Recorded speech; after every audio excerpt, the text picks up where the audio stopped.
Hello everyone. आज हम बात करने वाले हैं सेक्शन 69 बीएनएस भारतीय न्याय संहिता 2023 पे।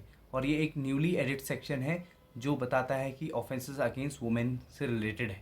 ठीक है, पुरानी आईपीसी में ऐसा कोई भी सेक्शन नहीं था, यहाँ पर ये डाला गया है सेक्सुअल ऑफेंसेस के अंदर।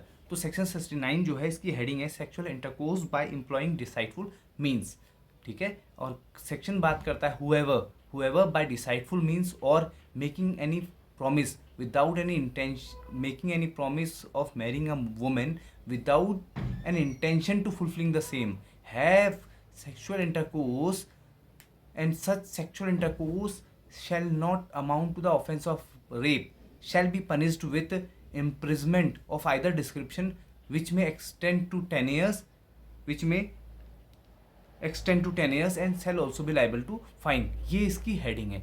ठीक है, तो जो कोई डिसाइडफुल मीन्स से या किसी महिला को झूठा शादी का वादा करके उसके साथ अगर सेक्सुअल इंटरकोर्स करता है तो वो सेक्सुअल इंटरकोर्स रेप की परिभाषा में नहीं आता है, तो सेक्शन 69 का जो अपराध है वो किया हुआ माना जाएगा। और यहाँ पर डिसाइडफुल मीन्स को लेजिस्लेचर ने एक्ट में ही एक्सप्लेन किया हुआ है, एक्सप्लेनेशन ऐड किया है।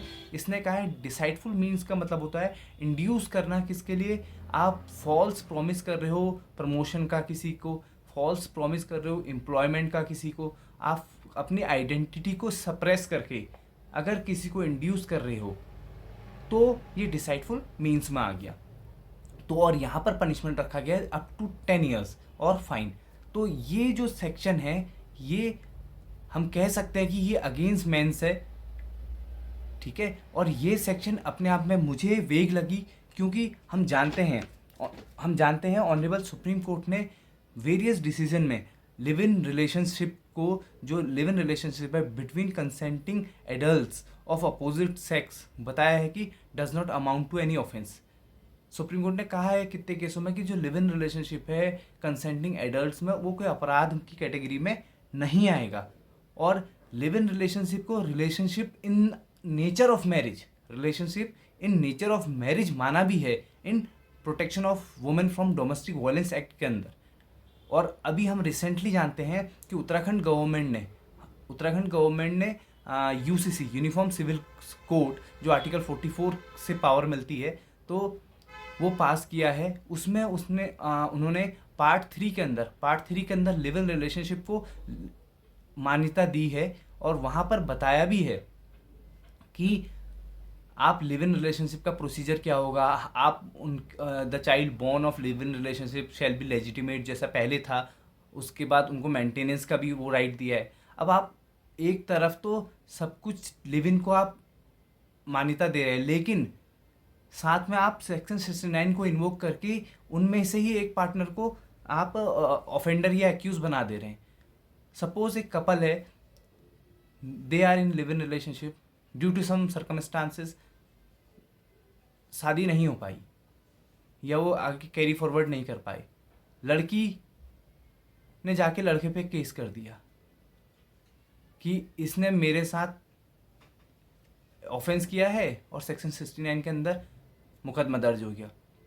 तो लड़का मेंस के लिए कितना टफ है कि वो कैसे प्रूफ करे कि that time I am having the intention to get married with her, मैं तो चाहता था साहब इस वजह से, और चलिए प्रूफ भी करें तो पहले तो मेरे खिलाफ मुकदमा दर्ज हो जाएगा सेक्शन 69 में, मेरी सोशल लाइफ खराब, सब कुछ खराब ना।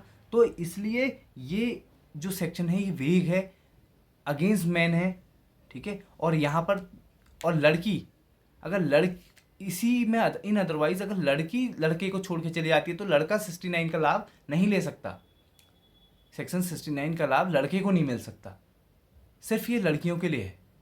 लड़कियां can not be made accused under this section. और इवन लिव इन रिलेशनशिप में भी वो जो हम अभी यूसीसी देख रहे हैं उत्तराखंड गवर्नमेंट का, तो उसमें भी लड़कियों के लिए पनिशमेंट नहीं है, लड़के के लिए ही पनिशमेंट है।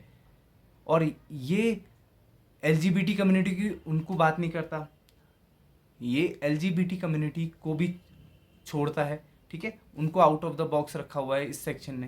What about LGBT community? ठीक है, उसके बाद इसका एक पार्ट बताता है डिसाइडफुल मीन्स के अंदर जो एक्सप्लेनेशन है, अगर हम ध्यान से देखेंगे तो एक्सप्लेनेशन के अंदर बताता है कि मैरिंग बाय सरप्राइजिंग आइडेंटिटी। तो जो मैरिंग बाय सरप्राइजिंग आइडेंटिटी है ये भी कहीं क्लियर नहीं है what type of identity it is. Either it is marital status of a man, either it is caste, race, sex, place of birth, religion, what type of identity. तो इस डिसाइडफुल means के अंदर भी आइडेंटिटी वर्ड को properly disclose नहीं किया गया कि किस टाइप की आइडेंटिटी आदमी सप्रेस करेगा तो ये अपराध होगा।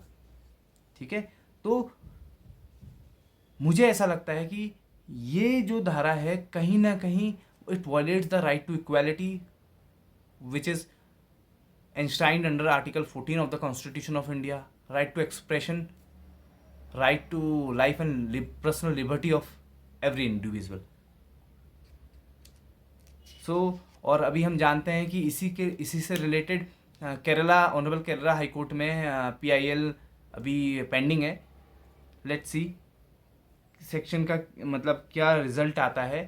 तो ये थोड़ा सेक्शन की कमियां हैं इस सेक्शन में